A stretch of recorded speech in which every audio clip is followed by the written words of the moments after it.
আজকে আমরা কোয়ান্টাম তত্ত্বের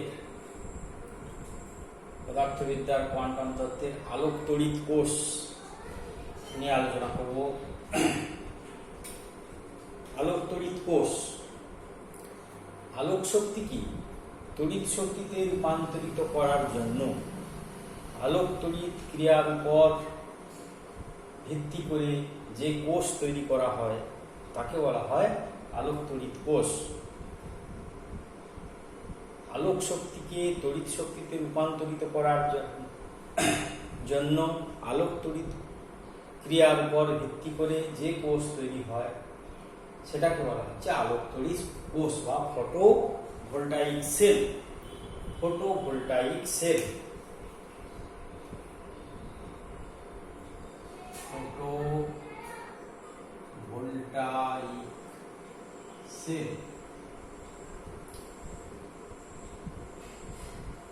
এই ফটোভোল্টাইক বা আলোক তড়িৎ কোষটা কিভাবে তৈরি করা হয়, এখানে দেখো এটা একটা তামার পাত। এই তামার পাতের একদিকে জারণ পদ্ধতিতে Cu2 এর কিউপ্রাস অক্সাইডের একটা আস্তরণ, একটা তামার পাতের একদিকে জারণ পদ্ধতিতে Cu2O এর আস্তরণ বা কিউপ্রাস অক্সাইডের একটা আস্তরণ দেওয়া হয়। তার উপরে বাষ্পায়ন পদ্ধতিতে সোনা বা রূপোর একটা প্রলেপ দেওয়া হয়। এই প্রলেপটা খুবই পাতলা। তাহলে একটা তামার পাত, তার উপরে কিউপ্রাস অক্সাইড জারণ পদ্ধতিতে একটা কিউপ্রাস অক্সাইডের আস্তরণ দেওয়া হয়। তারপরে বাষ্পায়ন পদ্ধতিতে সোনা বা রূপোর একটা প্রলেপ দেওয়া হয়, যাতে এই সোনার এই যে প্রলেপ ভেদ করে সহজেই অতিবেগুনি রশ্মি, যে আপতিত রশ্মি সবুজ অ্যারো লাইন দিয়ে দেখানো হয়েছে, এই আপতিত রশ্মি সহজেই এই সোনার প্রলেপটা ভেদ করে কিউপ্রাস অক্সাইড স্তরে পৌঁছে যেতে পারে। এবার হচ্ছে কার্যপ্রণালী। এই আলোক তড়িৎ কোষের কার্যপ্রণালীটা কি না, যখন এই আলোক রশ্মি কিউপ্রাস অক্সাইডের স্তরে চলে যাবে, সঙ্গে সঙ্গে কিছু ইলেকট্রন এই সোনার প্রলেপে, অর্থাৎ কিছু ইলেকট্রন এই সোনার প্রলেপের দিকে চলে আসে। অর্থাৎ যখনই আপতিত অতিবেগুনি রশ্মি কিউপ্রাস অক্সাইডের স্তরে পৌঁছবে, সঙ্গে সঙ্গে কিছু ইলেকট্রন সোনার প্রলেপ দেওয়া স্তরের মধ্যে চলে আসবে। তার ফলে কি হবে, এই দিকটা একটা নেগেটিভ আধানগ্রস্ত স্তর তৈরি হবে এবং এদিকটা নেগেটিভ আধানগ্রস্ত স্তর, আর তামার পাতটা হয়ে যাবে ধনাত্মক আধানগ্রস্ত স্তর। তার ফলে এবার যদি আমরা এই সোনার প্রলেপ দেওয়া স্তর এবং তামার পাতের মধ্যে উপযুক্ত ভাররোধের মাধ্যমে একটা বর্তনী সম্পন্ন করে দিই, তখন কি হবে না, এই দিক থেকে ইলেকট্রনগুলো, সোনার পাত প্রলেপ থেকে ইলেকট্রনগুলো এই দিকে আসতে শুরু করবে। তার ফলে প্রবাহ মাত্রা হবে উল্টো দিকে, ইলেকট্রনের স্রোত হবে এই দিক বরাবর, আর চিহ্ন বরাবর, প্রবাহ মাত্রা হবে এই দিকে। অর্থাৎ তখন এই সোনার পাত এবং তামার পাত এবং সোনার প্রলেপের মধ্যে একটা বিভব পার্থক্য তৈরি হবে। তার ফলে এর মধ্য দিয়ে তড়িৎ প্রবাহ সৃষ্টি হবে। এই হল আলোক তড়িৎ কোষের কার্যপ্রণালী। অর্থাৎ যখন আলোক তড়িৎ কোষের এই সোনার পাতের সোনার প্রলেপের উপর অতিবেগুনি রশ্মি পড়বে, তখন এটা অতিবেগুনি রশ্মি সোনার প্রলেপ ভেদ করে Cu2O অর্থাৎ কিউপ্রাস অক্সাইডের স্তরে চলে যাবে। সঙ্গে সঙ্গে কিছু ইলেকট্রন কি করবে না, সোনার প্রলেপের দিকে চলে আসে। তখন কি হবে, সোনার প্রলেপ অংশটা ঋণাত্মক আধানগ্রস্ত হয়ে পড়বে এবং তামার পাতটা ধনাত্মক আধানগ্রস্ত হয়ে পড়বে। তবে তামার পাত এবং সোনার প্রলেপের মধ্যে একটা বিভবের পার্থক্য দেখা দেবে। তখন কি হবে, উপযুক্ত ভাররোধের মাধ্যমে একটা বর্তনী সম্পূর্ণ করলে তখন ইলেকট্রন স্রোত এই সোনার প্রলেপ থেকে তামার পাতের দিকে যেতে শুরু করবে। তারপরে প্রবাহ মাত্রা উল্টো দিতে হবে। এইভাবে একটা আলোক তড়িৎ কোষ সৃষ্টি হয়। এবার হচ্ছে আলোক তড়িৎ কোষের ব্যবহার। আলোক তড়িৎ কোষের ব্যবহার, আলোক আলোক তড়িৎ কোষের ব্যবহার, আলোক তড়িৎ কোষের ব্যবহার। এক নম্বর হচ্ছে স্বয়ংক্রিয় সুইচ হিসাবে ব্যবহার করা হয়। স্বয়ংক্রিয় সুইচ হিসাবে ব্যবহার করা হয়।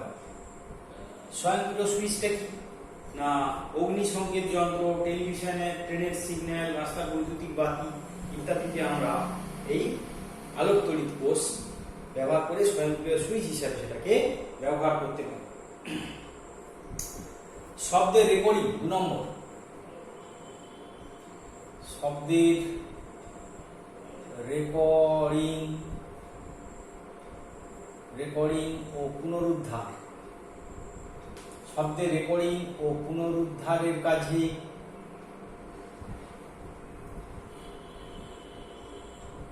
কাজে ব্যবহার করা হয়। অর্থাৎ সিনেমার ফিল্ম, ভিডিও ফিল্মের সাউন্ড ট্র্যাকের শব্দ রেকর্ডিং এবং পুনরুদ্ধারের কাজে আলোক তড়িৎ কোষ ব্যবহার করা হয়। সৌর ব্যাটারি হিসাবে আলোক তড়িৎ কোষ ব্যবহার করা হয়। সৌর ব্যাটারি হিসাবে কিভাবে? কৃত্রিম উপগ্রহ, মহাকাশযান, এতে আলোক তড়িৎ কোষ সৌর ব্যাটারি হিসাবে ব্যবহার করা হয়।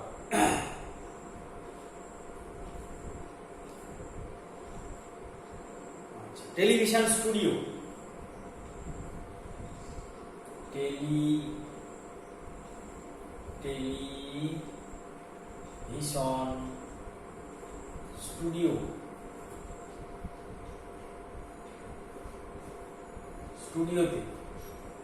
টেলিভিশন স্টুডিওতে কিভাবে ব্যবহার করা হয় না, টেলিভিশন থেকে কোন ছবির আলো ছায়াকে আলোক তড়িৎ কোষের মাধ্যমে তড়িৎ শক্তিতে রূপান্তরিত করে এক জায়গা থেকে আরেক জায়গায় প্রেরণ করা হয়। অর্থাৎ টেলিভিশন স্টুডিও থেকে কোন ছবির আলো ছায়াকে আলোক তড়িৎ কোষের সাহায্যে তড়িৎ শক্তিতে রূপান্তরিত করে দূরে প্রেরণ করা হয়। স্বয়ংক্রিয় গণক 5 নম্বর, স্বয়ংক্রিয় গণক হিসাবে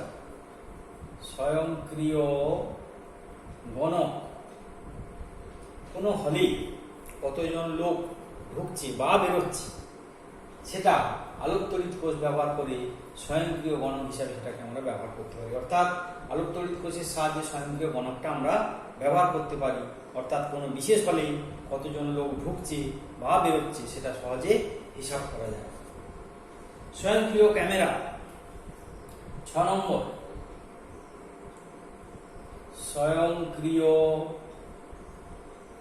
ক্যামেরা অর্থাৎ আলোর তীব্রতার উপর ভিত্তি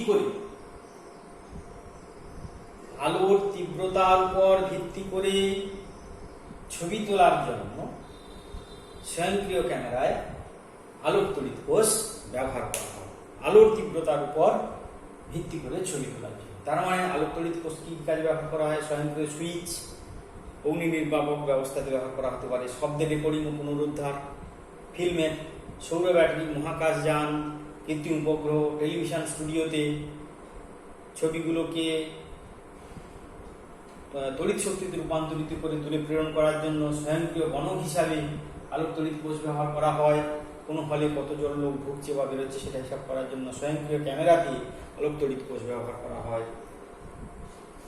অর্থাৎ আলোর তীব্রতা অনুযায়ী ছবি তোলার জন্য আলোক তড়িৎ কোষ স্বয়ংক্রিয় ক্যামেরায় ব্যবহার করা হয়। এবারে আমরা জানব আলোর তরঙ্গ তত্ত্বের ব্যর্থতা। আলোর তরঙ্গ তত্ত্বের ব্যর্থতা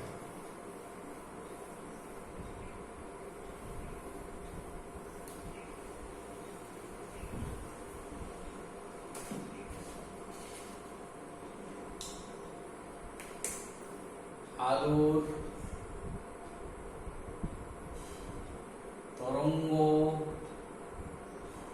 তত্ত্বের ব্যর্থতা, আলোর তরঙ্গ তত্ত্বের ব্যর্থতা। আলো তরঙ্গের আকারে চলাচল করে, কিন্তু আলোক তড়িৎ ক্রিয়াকে এই আলোর তরঙ্গ তত্ত্ব ব্যাখ্যা করতে পারে না। এক নম্বর, ফটো ইলেকট্রনের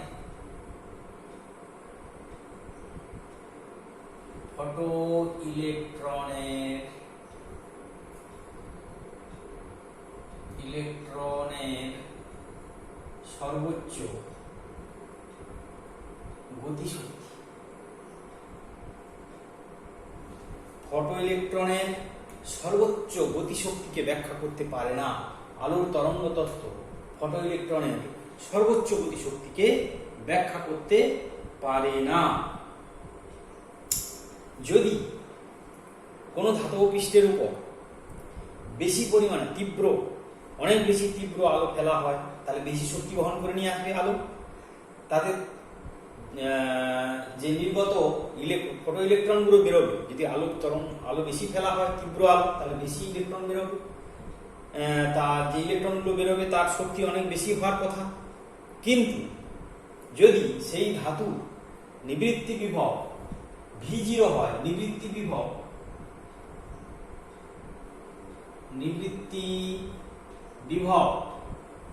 V0 হলে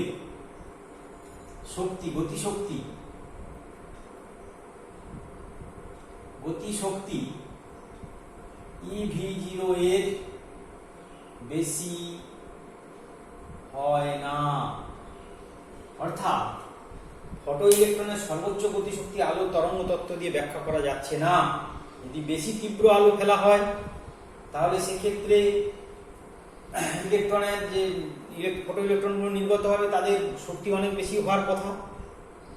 কিন্তু যদি সেই ধাতব পৃষ্ঠের নিবৃত্তি বিভব V0 হয়, তাহলে দেখা যায় যে গতিশক্তি V0 অপেক্ষা বেশি হয় না। তাহলে তরঙ্গ বেশি তীব্রতার আলো ফেললে গতিশক্তি বেশি হবে, এটা ঠিক নয়। সেটা নির্ভর করছে V0 এর উপর, অর্থাৎ ওই ধাতু নিবৃত্তি বিভবের উপর নির্ভর করছে। আর নিবৃত্তি বিভবটা নির্ভর করে আলোর কম্পাঙ্কের তীব্রতার উপর নির্ভর করছে না। তাহলে আলোর তরঙ্গ তত্ত্বের সাহায্যে ফটো ইলেকট্রনের সর্বোচ্চ গতিশক্তি ব্যাখ্যা করা যাচ্ছে না। 2 নম্বর হচ্ছে প্রারম্ভ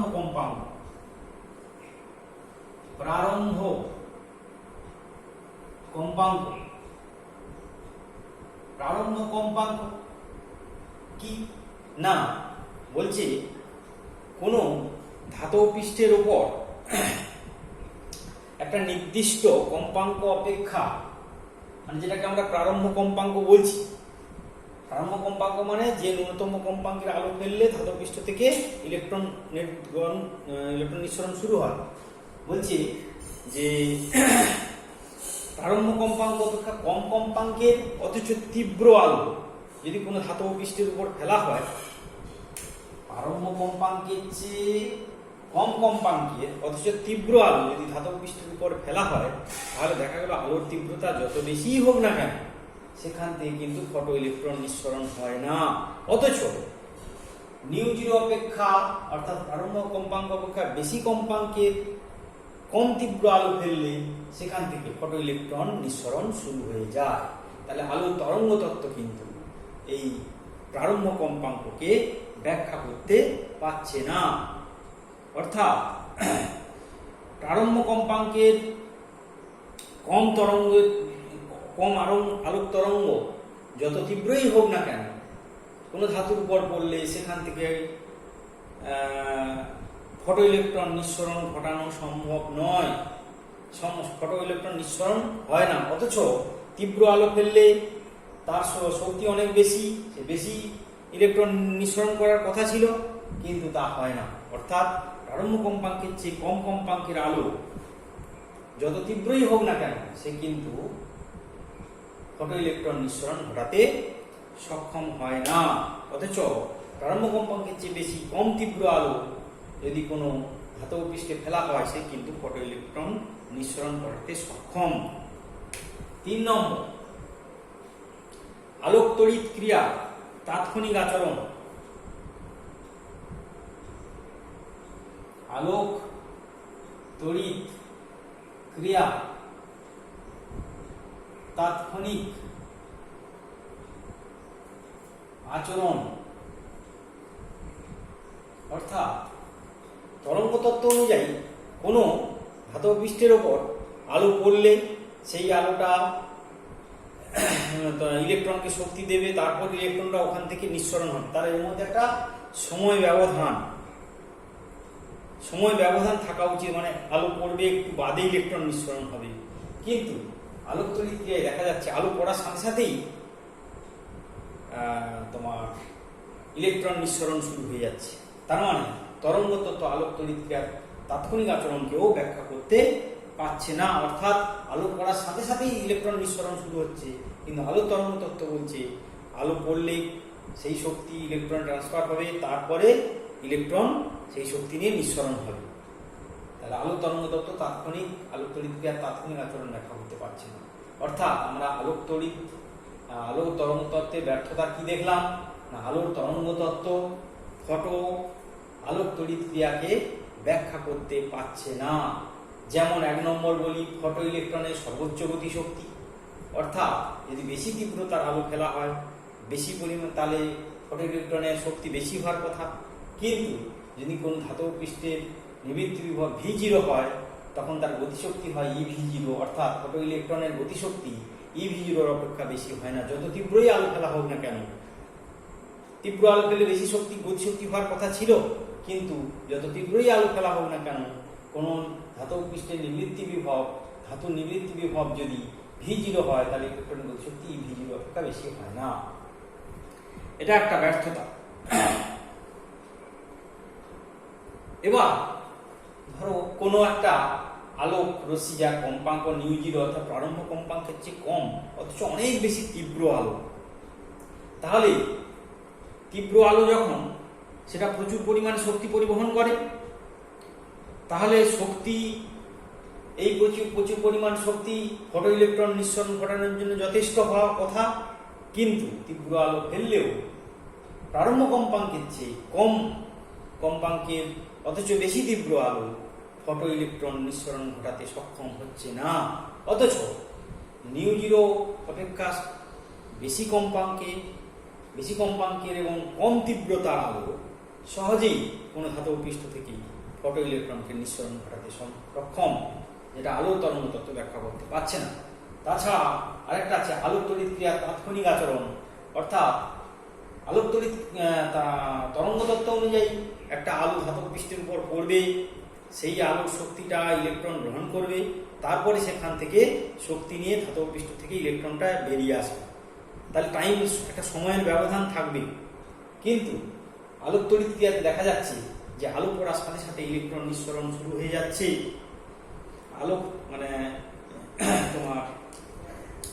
আলো পড়ার সাথে সাথেই আলোক তড়িৎ ক্রিয়া শুরু হয়ে যাচ্ছে, অর্থাৎ সেক্ষেত্রে কোনো টাইম গ্যাপ থাকছে না। এই হলো আলোর তরঙ্গ তত্ত্বের ব্যর্থতা। এবার আমরা আলোচনা করব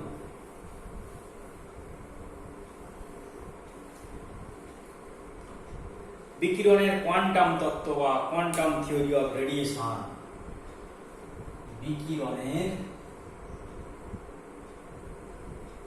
কোয়ান্টাম তত্ত্ব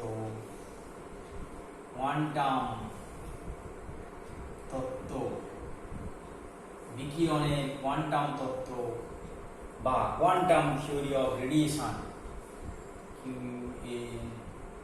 কোয়ান্টাম থিওরি অফ রেডিয়েশন, বিকিরণের কোয়ান্টাম তত্ত্ব। এই বিকিরণের কোয়ান্টাম তত্ত্বটা বলার আগে আমাদের অতগুলো জিনিস জানতে হবে, তারপরে আমরা বলছি বিকিরণের কোয়ান্টাম তত্ত্ব। আমরা আগেই বলেছিলাম যে 1900 খ্রিস্টাব্দে বিজ্ঞানী ম্যাক্স প্ল্যাঙ্ক মূলত ব্ল্যাক বডি রেডিয়েশন বা কৃষ্ণ বস্তু বিকিরণের ক্ষেত্রে কোয়ান্টাম তত্ত্বের অবতারণা করেছিলেন। পরবর্তীকালে 1905 সালে আইনস্টাইন সেই কোয়ান্টাম তত্ত্বকে কিছু ধারণা পরিবর্তন করেন এবং তিনি কোয়ান্টাম তত্ত্বে ফোটন কণার ধারণা প্রবর্তন করেন এবং তার সাহায্যে আলোক তড়িৎ ক্রিয়া ব্যাখ্যা করেন। বিকিরণের এই কণিকা তত্ত্বই অর্থাৎ ম্যাক্স প্ল্যাঙ্ক যে কোয়ান্টাম তত্ত্বের সূচনা করেছিলেন, পরবর্তীকালে বিজ্ঞানী অ্যালবার্ট আইনস্টাইন সেই তত্ত্বের কিছু পরিবর্তন করেন এবং ফোটন কণার ধারণা প্রবর্তন করেন এবং তার সাহায্যে আলোক তড়িৎ ক্রিয়া ব্যাখ্যা করেন। বিকিরণের এই কণিকা তত্ত্বই বর্তমানে বিকিরণের এই ফোটন কণিকা তত্ত্বই বর্তমানে কোয়ান্টাম তত্ত্ব নামে পরিচিত। অর্থাৎ বিকিরণের কোয়ান্টাম তত্ত্বের মূল কথাটা কি? বিকিরণের কোয়ান্টাম তত্ত্বের মূল কথাটা হলো তড়িৎচুম্বকীয় বিকিরণ তরঙ্গধর্মী নয়, বরং এক ধরনের কণার স্রোত। তড়িৎচুম্বকীয় বিকিরণ তরঙ্গধর্মী নয়, বরং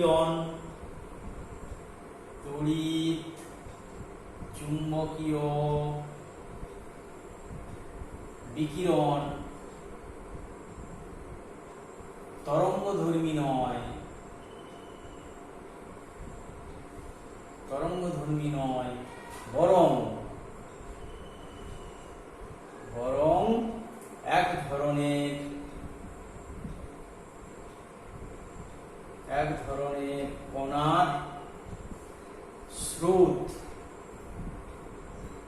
তড়িৎচুম্বকীয় বিকিরণ তরঙ্গধর্মী নয়, বরং এক ধরনের কণার স্রোত। এই কণার নাম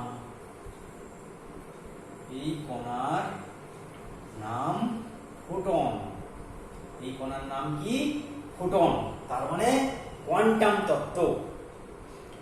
তত্ত্বের মূল কথা হলো তড়িৎচুম্বকীয় বিকিরণ তরঙ্গধর্মী নয়, বরং এক ধরনের কণার স্রোত।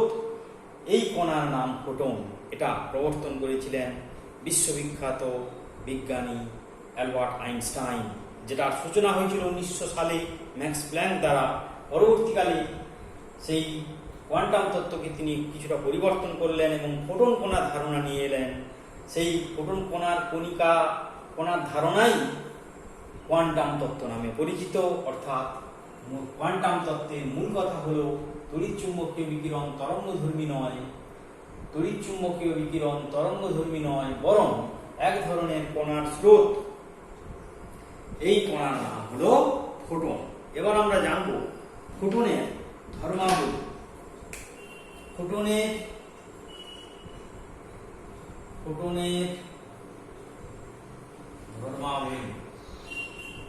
অর্থাৎ ফোটনের কি কি ধর্ম আছে, সেটা আমরা এখন আলোচনা করব।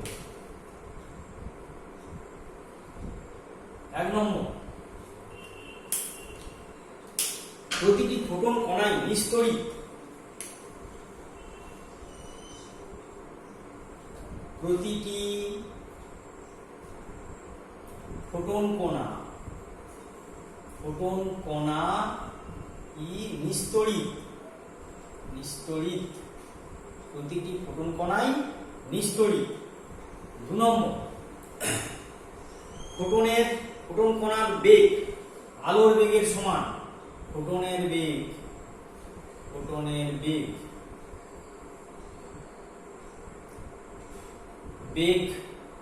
আলোর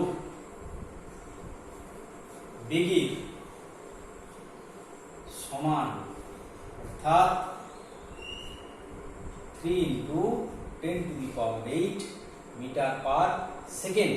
অর্থাৎ ফোটন কণার বেগ 3 × 10⁸ মিটার পার সেকেন্ড। এই বেগ কোনো কিছু দ্বারা, কোনো ঘটনায় এর বেগকে প্রভাবিত করতে পারে না। কোনো ঘটনায় এই ফোটন কণার বেগকে প্রভাবিত করতে পারে না। 3 নম্বর, প্রতিটি ফোটন কণা শক্তি, ফোটন কণার শক্তি, প্রতিটি ফোটন কণার শক্তি, প্রতিটি ফোটন কণার শক্তি ইকুয়াল টু এইচ নিউ। প্রতিটি ফোটন কণার শক্তি অর্থাৎ এক একটা ফোটন কণা এইচ নিউ পরিমাণ শক্তি বহন করে। নিউ হচ্ছে এখানে নিউ বিকিরণের কম্পাঙ্ক, বিকিরণের কম্পাঙ্ক, আর এইচ হচ্ছে প্ল্যাঙ্ক ধ্রুবক।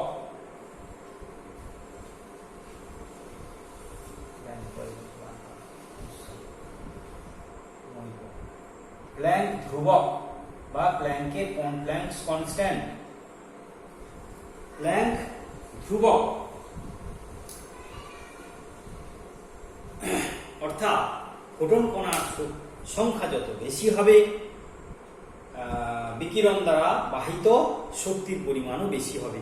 অর্থাৎ ফোটন কণার সংখ্যা যত বেশি হবে বিকিরণের শক্তি বেশি পরিবহন করবে এবং তার উজ্জ্বলতা অনেক বেশি হবে। অর্থাৎ প্রতিটি ফোটন কণার শক্তি হবে ই equal two H new. H new পরিমাণ শক্তি নিয়ে প্রতিটা ফোটন কণা আসবে। নিউ মানে হচ্ছে বিকিরণের কম্পাঙ্ক, এইচ মানে প্ল্যাঙ্ক ধ্রুবক বা প্ল্যাঙ্কের প্ল্যাঙ্কস কনস্ট্যান্ট। এবার 4 নম্বর হচ্ছে ফোটন কণা স্থির ভর, রেস্ট মাস, স্থির ভর m0 ইকুয়াল টু 0। অর্থাৎ ফোটন কণা বিরাম ভর হলো 0। বিরাম ভর ফোটন কণার স্থির ভর m0 ইকুয়াল টু 0। অর্থাৎ ফোটন কণার রেস্ট মাস নেই, অর্থাৎ ফোটন কণা কোনো ভর নেই। 5 নম্বর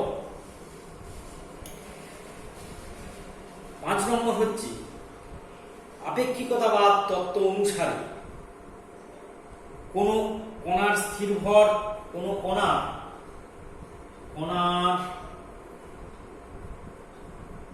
স্থির ভর m0 এবং ভরবেগ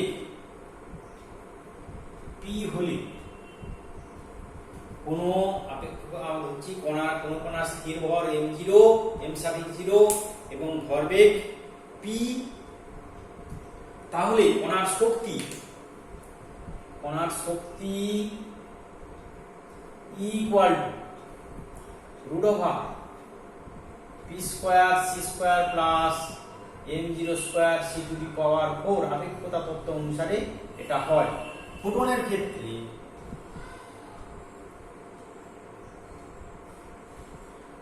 ক্ষেত্রে m0 ইকুয়াল টু 0, তাহলে E ইকুয়াল টু হবে PC, PC। অর্থাৎ তার মানে আমরা এখান থেকে লিখতে পারি P equal to H by C, E by C, P equal to E ভাগ C সমান H নিউ ভাগ C। তার মানে কি দেখা যাচ্ছে না, ফোটন কণা ভরহীন হলেও তার ভরবেগ আছে। তার ফোটন কণা অর্থাৎ ফোটন কণা ভরহীন হলেও তার ভরবেগ আছে। এটা আপাতত মনে হয় যেটা একটা বাস্তব কথা, কিন্তু এটা ঠিক নয়, এটা বাস্তব। এবং এটাই অ্যালবার্ট আইনস্টাইন বলে গেছিলেন যে ফোটন কণার ভর নেই অথচ ভরবেগ আছে। স্থির ভর 0, অর্থাৎ ফোটন যেমন স্থির অবস্থা থাকে তার যে ভর 0, কিন্তু আপেক্ষিকতাবাদ অনুসারে কোন কণার স্থির ভর m0 এবং ভরবেগ p হলে তার শক্তি হবে √p square c square plus m0 square c4, m0 square c4, m0 square c4। তাহলে ফোটনের ক্ষেত্রে স্থির ভর m0 ইকুয়াল টু 0, তাহলে E ইকুয়াল টু হবে PC, তাহলে P ইকুয়াল টু হবে E বাই C সমান H nu by C, P equal to E by C সমান H নিউ বাই C। তার মানে অর্থাৎ ফোটন কণা ভরহীন হলেও তার ভরবেগ আছে। এবার প্ল্যাঙ্ক ধ্রুবক, এরপরে আমরা প্ল্যাঙ্ক ধ্রুবকের মান। তাহলে এই হলো ফোটনের ধর্মাবলী। প্রতিটি ফোটন কণায় বিস্তরিত ফোটনের বেগ আলোর বেগের সমান, অর্থাৎ 3 × 10⁸ মিটার পার সেকেন্ড। কোনো কিছু দ্বারা তাদের বেগের কোনো পরিবর্তন হয় না। প্রতিটি ফোটন কণা যে পরিমাণ শক্তি পরিবহন করে তা হলো এইচ নিউ। নিউ হলো বিকিরণের কম্পাঙ্ক এবং এইচ হলো প্ল্যাঙ্ক ধ্রুবক। যত বেশি পরিমাণ ফোটন কণা আসবে তত বিকিরণের উজ্জ্বলতা বাড়বে। কোন ফোটন কণার স্থির ভর 0, যদি কোনো কণার স্থির ভর m0 এবং ভরবেগ যদি p হয়, তাহলে আপেক্ষিকতাবাদের তত্ত্বানুসারে E কণার শক্তি √p²c² m0² c4।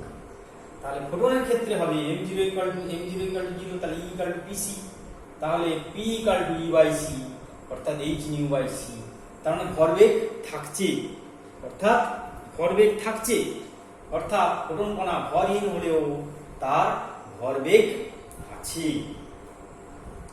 এই হলো ফোটনের ধর্ম। এবার আমরা প্ল্যাঙ্ক ধ্রুবক, প্ল্যাঙ্কস কনস্ট্যান্ট বা প্ল্যাঙ্ক ধ্রুবক, প্ল্যাঙ্কস কনস্ট্যান্ট বা প্ল্যাঙ্ক ধ্রুবক এইচ। এই প্ল্যাঙ্ক ধ্রুবক আমরা এইচ বলেছি। তাহলে এইচ এর একক এসআই পদ্ধতিতে আমরা জানি কত না, ই ইকুয়াল টু আমরা কত জানি? ই ইকুয়াল টু জানি হচ্ছে এইচ নিউ। তাহলে এইচ ইকুয়াল টু কত? E/নিউ। তাহলে ই এর একক কত? জুল। আর এটা হচ্ছে সেকেন্ড ইনভার্স, তার মানে জুল সেকেন্ড। এইচ এর একক কি হবে?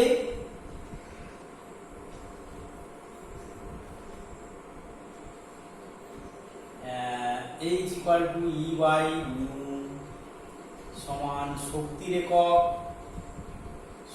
একক ভাগ কম্পাঙ্কের একক সমান জুল পার সেকেন্ড ইনভার্স সমান জুল সেকেন্ড। তার মানে এসআইতে এইচ এর একক, এসআই পদ্ধতিতে এই সমান E/নিউ। তার মানে এইচ এর একক কত হবে না? E/নিউ শক্তির একক ভাগ কম্পাঙ্কের একক সমান জুল সেকেন্ড।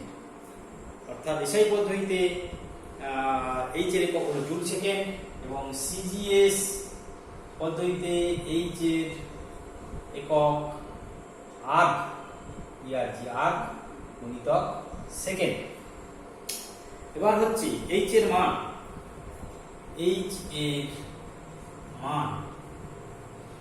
এসআই পদ্ধতিতে H equal to 6.625 into 10⁻³ joule second. CGS পদ্ধতিতে এইচ সমান 6.625 into 10⁻27 erg into second. Erg second অর্থাৎ 6.625 ইনটু 10⁻27 আর্গ সেকেন্ড। আর এসআই পদ্ধতিতে H equal to 6.625 into 10⁻34 joule second. এছাড়াও আরেকটা একক আমাদের আছে, এইচ এর একক সমান এইচ সমান কত? 6.625 ইনটু 10⁻34 জুল সেকেন্ড সমান 6.625 10⁻34 জুল সেকেন্ড দিয়ে 1.6 ইনটু 10⁻19 অর্থাৎ 1 ইলেকট্রন ভোল্ট সমান কত 1.6 × 10⁻⁹ জুল। তাহলে এটাতে ভাগ করলে হবে ইলেকট্রন ভোল্ট ইনটু সেকেন্ড। এটাকে সিম্পলিফাই করলে আমরা পাবো 4.14 into 10⁻⁻15 electron volt into second. তার মানে আমরা তিনটে জিনিস পেলাম, এইচ এর মান এবং একক। একটা এসআই পদ্ধতিতে হচ্ছে 6.625 ইনটু 10⁻⁻34 জুল সেকেন্ড, আর একটা হচ্ছে তোমার সিজিএস পদ্ধতিতে H = 6.625 ইনটু 10⁻⁻27 আর্ক সেকেন্ড। আর একটা একক হলো H =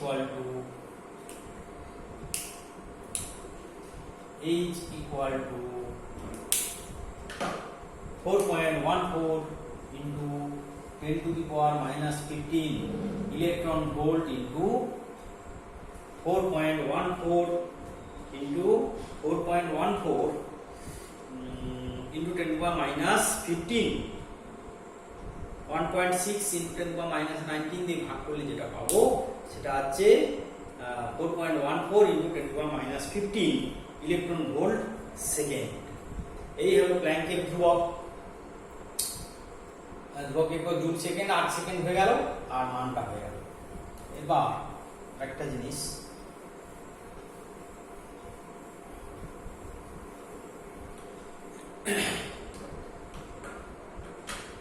বিকিরণের তরঙ্গ দৈর্ঘ্য,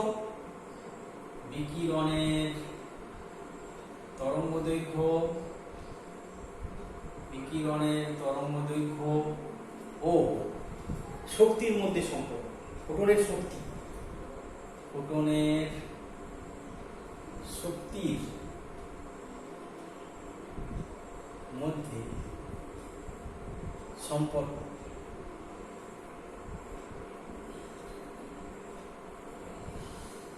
বিকিরণের তরঙ্গদৈর্ঘ্য এবং ফোটনের শক্তির মধ্যে সম্পর্ক। আমরা কি জানি না, E = ফোটনের শক্তি E = h নিউ সমান hc/λ। E = h নিউ, আর নিউ = কত, এখানে হচ্ছে নিউ হচ্ছে আলোর বেগ ডিভাইড বাই তরঙ্গদৈর্ঘ্য, নিউ = λ, তার মানে hc/λ।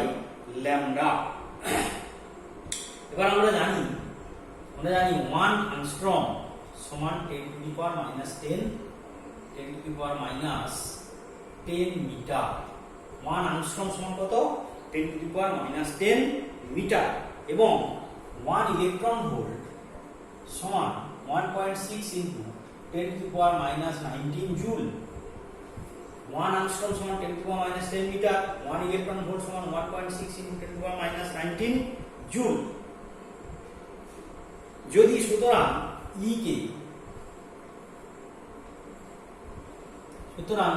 কে ইলেকট্রন ভোল্টে এবং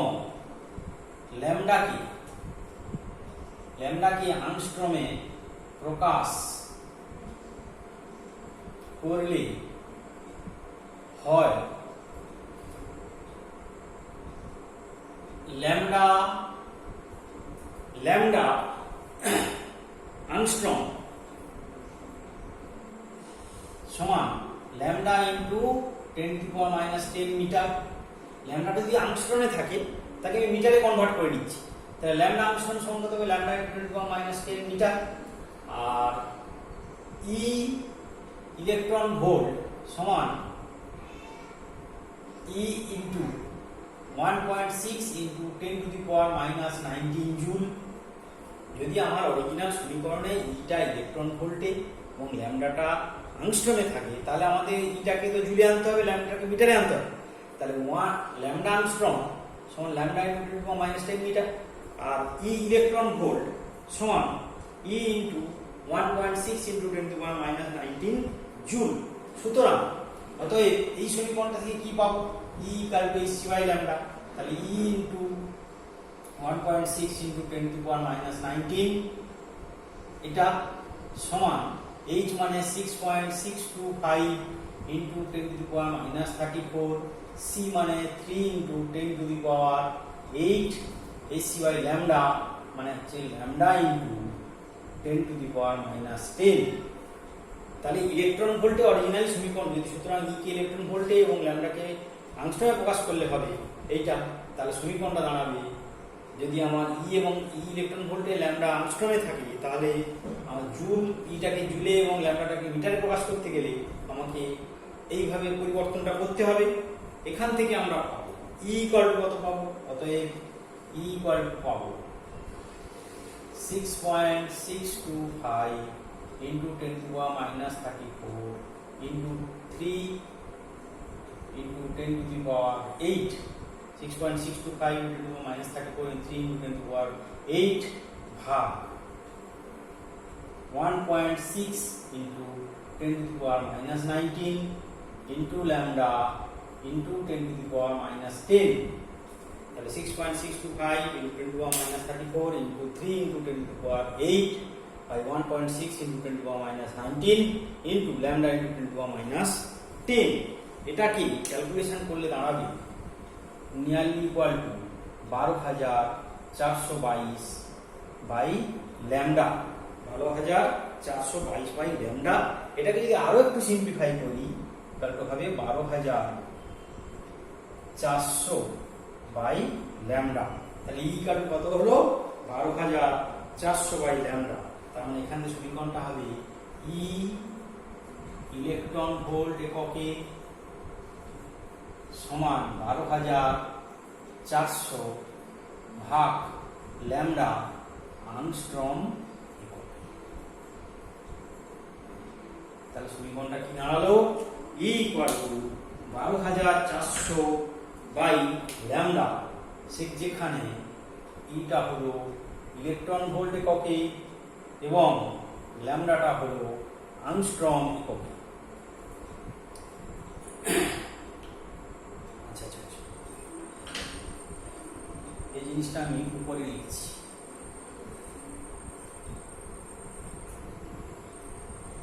দাঁড়াচ্ছে ই ইকুয়াল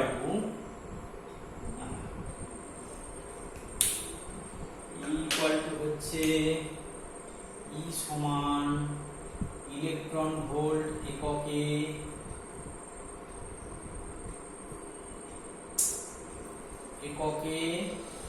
সমান 12,400 ভাগ ল্যামডা আংস্ট্রম এককে।